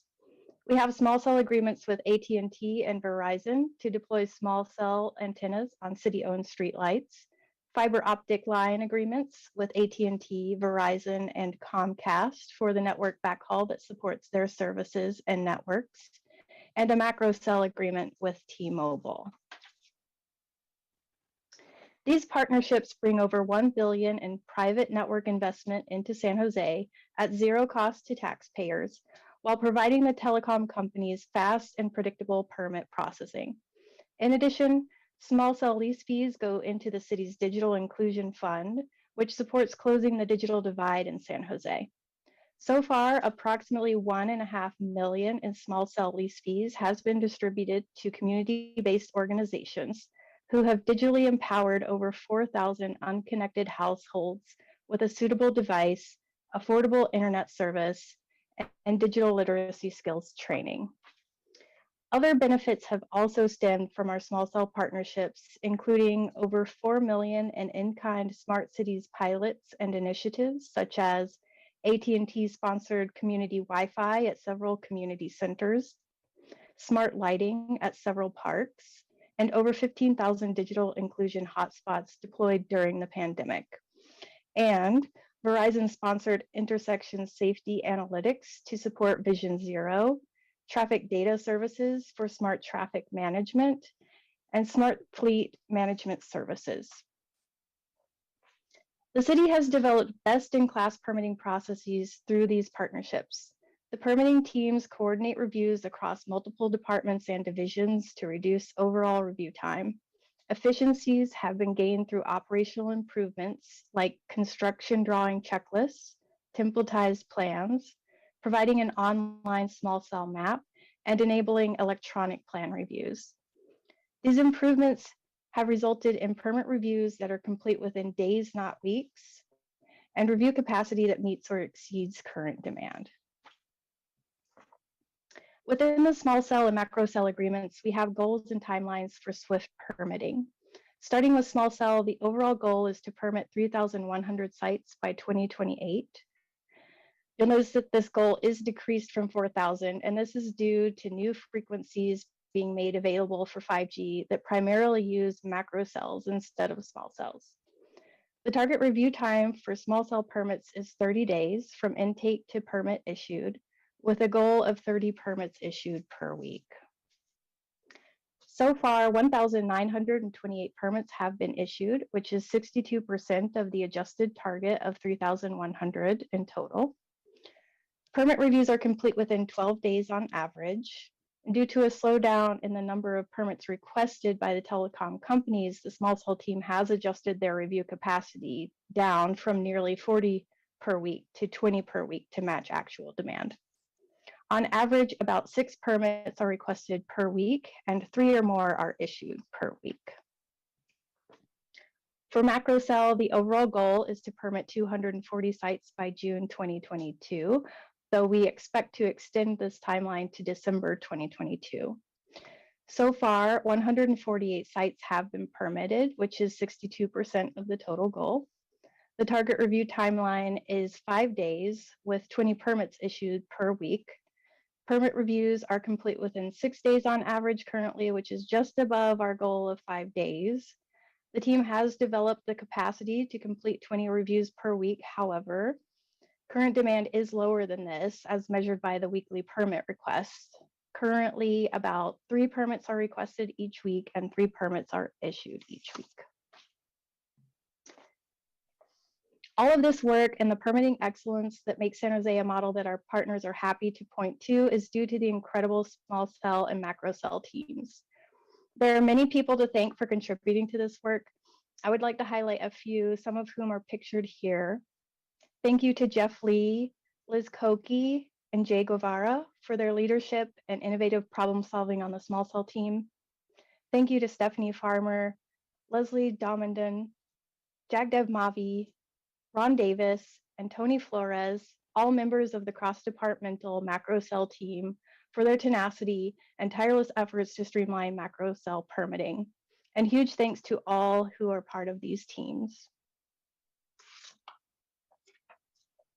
I would also like to highlight a few key resources for public information on the small cell deployment. Available on the city's website is a map of the city's streetlight poles, and for each pole, a status is provided, which indicates whether the pole is currently part of the small cell deployment. Another resource is the city's broadband strategy and small cell deployment webpage, which has answers to frequently asked questions, the design guidelines and noticing requirements for small cells, and information and links to health and safety studies. Our next steps are to maintain the current capacity for permitting and the swift review times for small cell and macro cell permits, and on the macro cell to get us into the 5-day range. We also now are looking into ways to streamline and accelerate permits for backup power at cell sites, which will improve the resilience of citywide wireless communications. And we are working on an update to the city's digital inclusion and broadband strategy with a goal to bring final recommendations to the City Council by February 2023. And I will now hand it off to our special guest, David.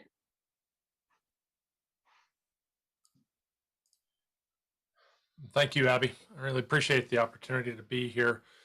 And thank you, Mayor, Vice Mayor, Chair Mahan, and the members of the committee for the opportunity to speak to you today.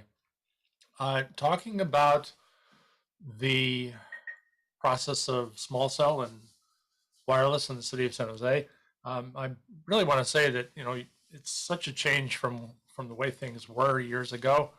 You folks have done a fantastic job of really just, you know, turning this into an amazing thing, and one of the best processes that I can point to. And I'm really encouraged to see that many of our local cities in the Bay Area are now much better than they were some years ago. And so thank you for making this happen. Talking about the, so next slide, please, Abby. There we go. So, I mean, why is this all important? Well, obviously we talked a lot today about the importance of communications from an emergency standpoint. You know, the number of people who have made the transition off of landline telephones to cellular is significant. You know, in some demographic groups, it's you know, 3 out of 4, possibly you know, over 80%. I mean, people under the age of 34 are 86% likely to be wireless only. They simply do not have landline phones. They never did. They never will.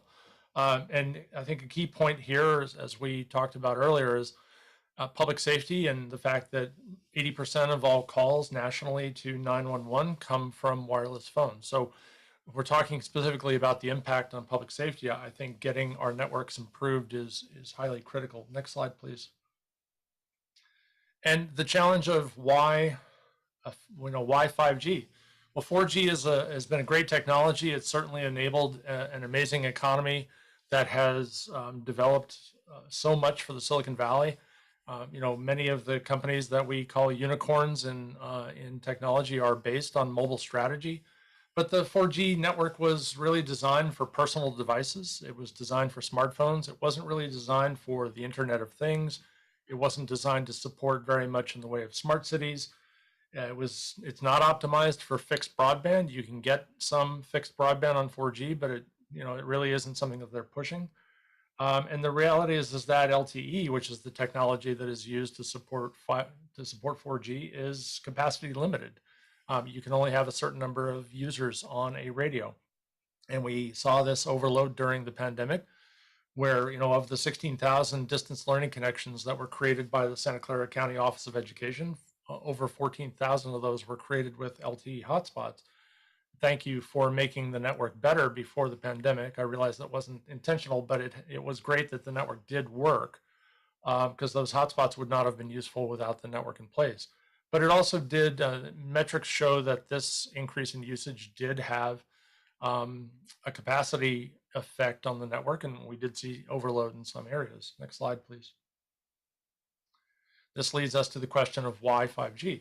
5G has been designed specifically to support more than just devices. It does more than just smartphones and tablets.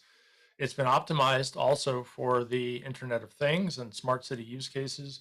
It supports fixed broadband as an alternative to perhaps DSL, fiber, cable modem. And so in places where consumers have either no choice or limited choice, 5G can be an alternative to that. It has a capacity that meets the needs for that kind of use. And specifically, I think that it's important to understand that 5G, as opposed to the previous generations, is data focused. And so because of that, it has to be located near users in order to be useful. So the low power sites, these small cells that we talked about, or that Abby talked about, are the method by which this is delivered. Macro towers on mountains or tall buildings and such are fine for network coordination, but they're really not useful for delivering that heavy data experience that we are currently using as a society. Next slide, please. So then we'd ask the question, well, all this sounds wonderful. So why are there issues with 5G? Why do we hear people talking about 5G? It was notable that in the run-up to the last council election, I had several people who were candidates for council, some of whom are on this call, came to me and said, tell me about this 5G stuff. I'm hearing about it from residents that I'm talking to during my campaign. And it really boils down to, I think, the fact that it's new. And things that are new tend to generate some level of anxiety. But the three things that people talk about with this primarily are, first of all, electromagnetic fields and their health effects on the human body. They worry about whether or not the sites are going to create negative effects on their property valuation. And they worry simply about the aesthetics. Maybe I don't have a problem with the health issue. Maybe I'm not worried about the real estate, but I just don't want to look at that thing. Well, realistically, poles aren't attractive no matter what's on them. I don't know that a small cell makes a pole any less attractive, to be honest with you. As an engineer, I happen to think that they're actually quite beautiful, but that's me. Next slide, please. It's important when we talk about, and we ask these questions about people saying that 5G is of concern, that we separate out the difference between what they're saying, because 5G is not anything that's just other than modulation. If you have an FM radio transmitter that's transmitting classical music and then it converts its format to heavy metal, it's information. There's nothing different about that transmitter. It's just transmitting different information. Some elements of 5G are millimeter wave, which is the new aspect of the cellular network that we've added in with 5G. And that is typically what people are expressing their concerns about. But unfortunately, these terms do get conflated. So I think what we have to look at is the question of, people say, well, 5G is a problem, or I'm afraid of 5G. Really what they're talking about is millimeter wave, I would believe, or they're just in general concerned about cellular, and 5G just happens to be the term that they're applying to cellular in general. But let's not conflate these terms, and let's try to separate that out, because I think it's important to do that. Next slide, please. And 5G is an evolution of the previous technologies, and the reality is that there are some sites right now that are carrying both 4G and 5G simultaneously. And over time, 5G will continue to evolve. I was just on an industry call this morning, listening to one of the vendors talk about their roadmap for 5G Advanced, which is coming down, and it's going to be here in probably a year or two. So we will continue to see evolution of these technologies as time goes on, and then about 5 years from now, we're going to start talking about 6G. So I guess we'll have to tell this story all over again 10 years from now. So next slide, please. Talking back to the point I was just making, when people say, is 5G safe, I think really the question that we need to ask is electromagnetic energy safe? Because again, 5G, 4G, 6G, it's just the information that is imposed upon that electromagnetic energy. Next slide, please. This is actually one of the most studied topics in research in medicine. Studies date back to the post-World War II era, as new technologies came about during the war, and were used for FM radio and television and a lot of new things that we now take for granted today. And so there have been over 10,000 studies that have been done on this topic over the past 70 years. And I think the thing to do is to look at the body of evidence and where this points in terms of safety. The IEEE's International Committee on Electromagnetic Safety, or the ICES, had links to over 4,000 high quality peer-reviewed studies. And there are several standards that date back into the 70s on this topic. Often we will hear from opposition groups that, the FCC hasn't updated its safety guidelines since the 90s. It doesn't account for the new technologies. It was the standards were designed for 1G, the original analog cellular network.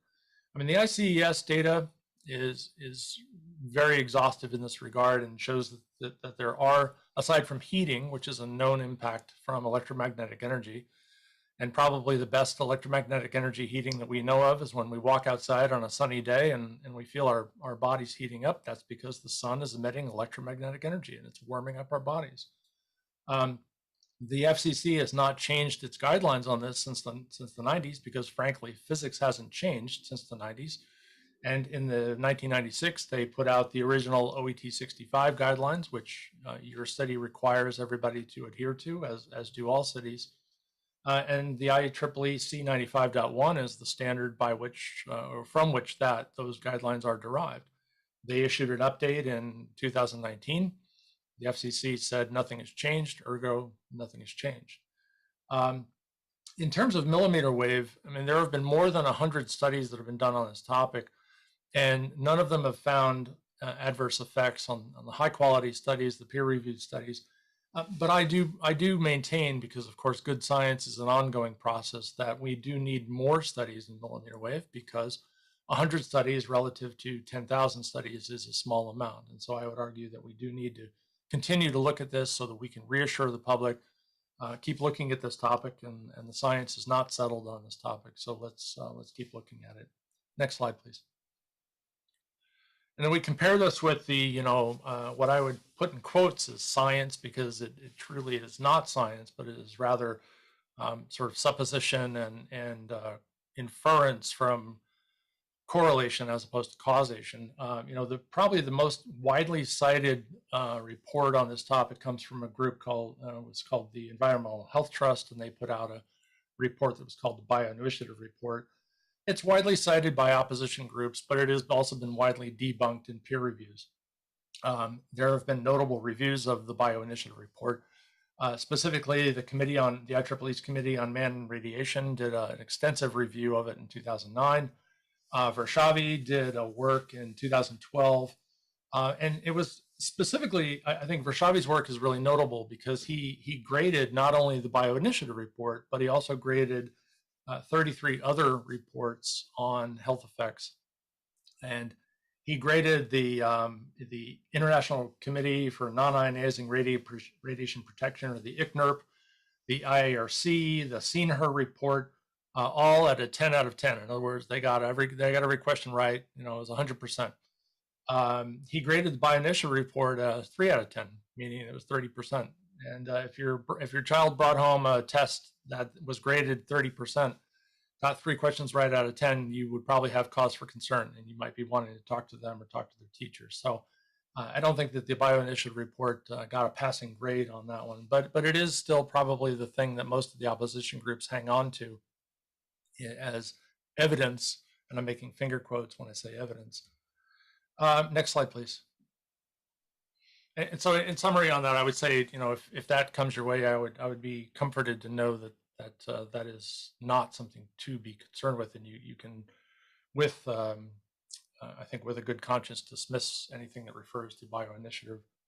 Property valuation is one of the things that is often discussed, and it's quite interesting how this came about.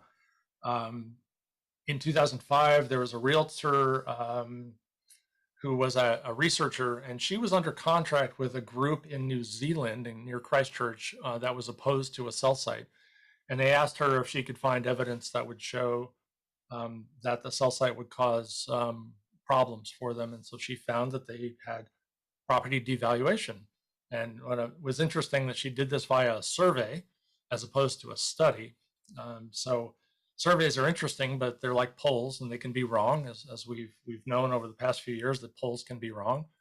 You know, if I create a poll that says, should a certain political figure be impeached, and I send it out to subscribers to Fox News and subscribers to MSNBC, I will get very different answers. Likewise, I think what you want to do is you want to look at data, which is what we've done at Joint Venture Silicon Valley in 2012, and then most recently in 2021. There were also reports from Valbridge, which was a real estate research company in 2018. There's a professor out of Hamburg, Germany called Monig. Interestingly, our small cell report, which came out last year, is the first and only, to my knowledge, study that was done on small cell impacts, because of course these are close to properties. We looked at 11 million real estate transactions over the course of 10 years for approximately 1,200 cell sites that were installed during that same period of time, and found no economically significant negative impacts, and found actually in some locations positive economic impacts from location. In other words, small cells actually had a positive impact. It was interesting, by the way, that in the neighborhoods where we found, or rather the communities where we found positive impact, were communities that were, you know, economically challenged, access and functional needs communities. Visalia, California, was probably the biggest one that we found an impact. There was a 16% positive impact on property valuation in Visalia. And I think that's really notable because that network actually led to Visalia being more desirable because these homes were connected. And I think that seems at a gut level obvious to us. Next slide, please, Abby. And I think the reason why is obvious, is that, you know, as millennials and Gen Z start buying their homes and they become the dominant economic force in real estate property purchases, they're a generation that is connected, and they want better connectivity. You know, looking back on that number that I had earlier, 86% of people under the age of 34 are wireless only. Well, guess what? When you move to a house, you want your phone to work. You've never had a landline phone. You have no intention of getting one. And as people move into other areas of the state and they're seeking those first-time homebuyer opportunities, they want to be connected. As people have moved around during the pandemic, or we start to see people that are more teleworking and they're living in farther and farther away locations, they're looking for that connectivity. I've sometimes quipped that broadband is the new oil. People are following it as they move around to seeking those economic opportunities. Next slide, please. So I suppose you all know where to find me if you know me, but if not, then jointventure.org/wireless is my website, my home, where all of this lives. You can download copies of our handbook, our real estate reports. If you want to reach out to me, davidw@jointventure.org, that's how to get to me. And I'm going to hand it back to Abby at this point. Thank you all for the opportunity to be here today. Thank you so much, David. This concludes our update. I'll hand it back to Rob or back to Chair Mahan. Thanks, Abby. Appreciate that. David, always great to see you. Thanks for the work you're doing at Joint Venture. And while the public may not agree with your aesthetic sense of the beauty of the cell towers, I think the research on health and property values is helpful to see. So appreciate the walkthrough. Why don't we head over to public comment? And once we get the timer up here, we will go to Blair. Hi, Blair Beekman here. I'm now on a computer, so hopefully my connection can be good. Thanks a lot for this item. I've been trying to learn that, this is a process of compromise and give and take. I think all processes of a community should work in those terms instead of government dictating its, long-term goals. I mean, I know that that does happen and that is an ultimate goal of 5G. I really hope you can learn to negotiate a process with local neighborhoods and community, and you can be open to that. And really want to keep up the efforts that you have started with some good examples of the notification process. Make sure that telecom companies are sending out good notification notices to local communities, to local neighborhoods when they do want to put up 5G. To have that a clear process, that is like half the battle. If you do that well, then we're doing our good due diligence towards a good community effort. And then the second part of that, is bridging the digital divide is incredibly important, and I do not want to deny that at all. But and so from that, local neighborhoods and people have to make choices and discretion how they want 5G placed in their neighborhood. From that space, people should really be allowed to protest it if they want to. And the city has to be open to that and learn channels to do that. This technology has been really forced on us by COVID. And it just makes misery in those terms for ourselves. As a city government, we have great policy ideas that can really make it an open shared process, a full community process. And this is the ideas of walking hand in hand in the future of bridging the digital divide and open public policies, working towards that good, positive, sustainable, open democracy community future. Good luck with the future of this issue. Thank you. Okay, coming back to the committee, Vice Mayor Jones. Thank you, Chair. Good presentation.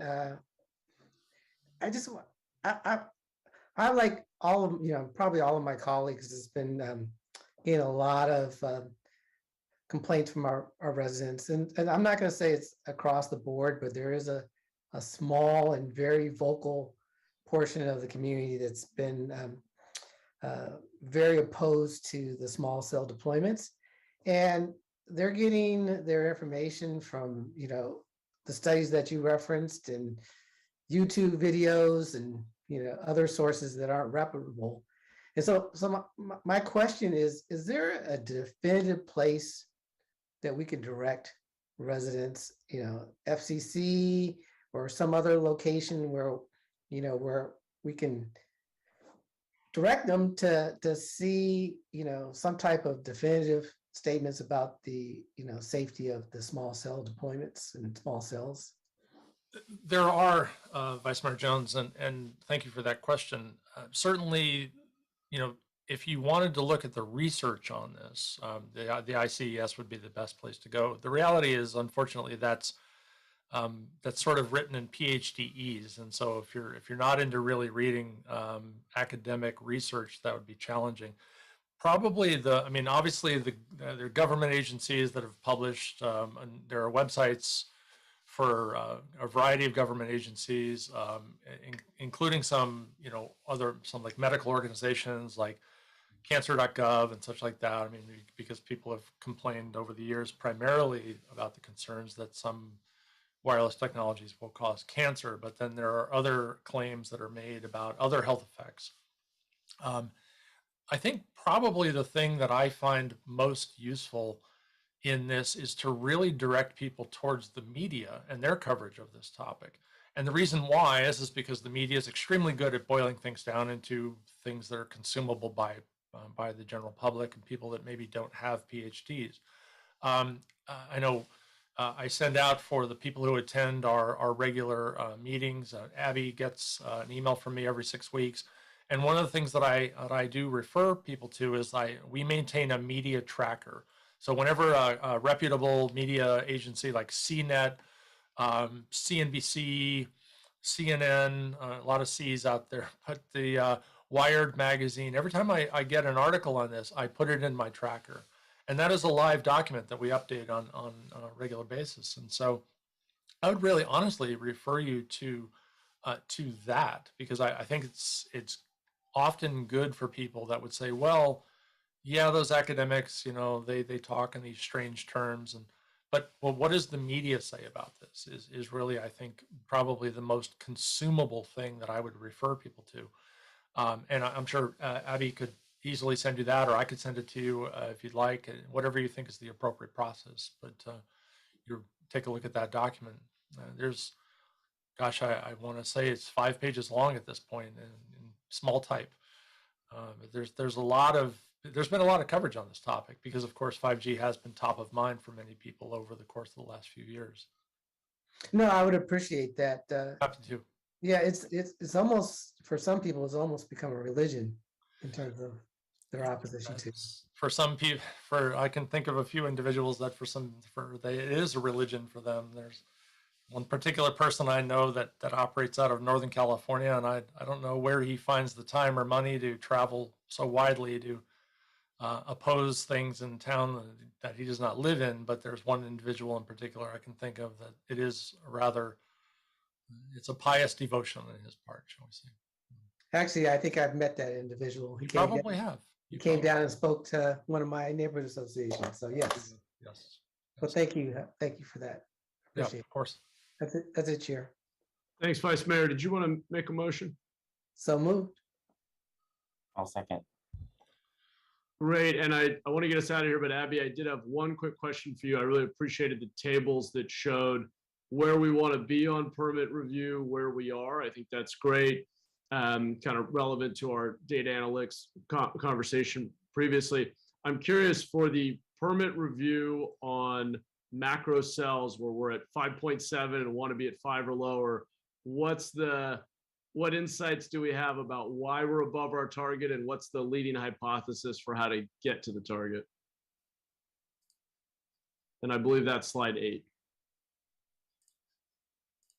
There you go. Yeah, so how to get to our 5 days of review time rather than 6? Right.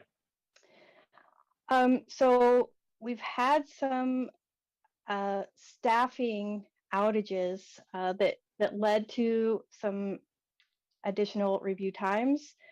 We've also tried out looking to staffing agencies in the building division and in the planning division to help support when we recognize those outages were going to impact these timelines. So one of the things we're looking at is whether the staffing agencies could be a more long-term support so that this number can be reduced, or if we're able to pinpoint a dedicated staff member who is doing these reviews over time within the department. So that's what we're looking at right now to bring the timeline back into the 5 days. We have seen it fluctuate. So just our point in time right now is that we're at the 5.7, but we have seen it at the 5-day mark. So the fluctuation really is directly tied to what we've seen in the staff changes. Got it. And I realize we're not that far off, but I just thought since we had the data there, I'd ask what the next step is to get to the target. So I, again, appreciate the transparency around where we are and where we want to be. Thanks, Abby. Unless there's anything else from my colleagues, not seeing any other hands, why don't we take a vote? Liccardo, Aye. Jones, Aye. Foley, Cohen, Aye. Mahan. Aye. Thank you. Thank you. Okay, we are on to open forum. opportunity for members of the public to bring up any issues not on today's agenda, and we will go to Blair. Hi, thank you. Blair Beekman here. I guess I'll start off first with what I've been trying to offer recently. I think there really can be ways that we can offer the ideas of peace for the future of the Ukraine area. I think all sides know good ideas. I hope we can work toward them. We can use our local practices we do here, racial equity, health and human services, and Reimagine actually can really be important facilitators. Or, I just hope we really can talk about peace and ending war in that area. All sides can do that. With that said, I hope racial equity can really be considered in how things were spoken of today and really addressed and helpful to the process. I think it's possible to do that.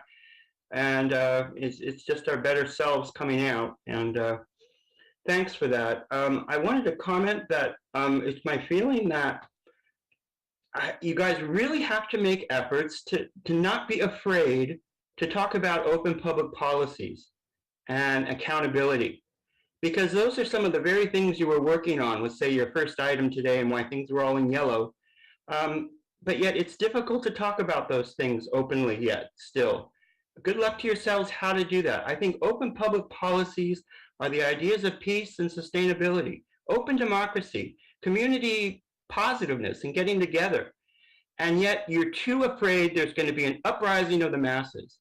Yet this is work that is simply intended to work within creating better policies and better community practices. It asks that.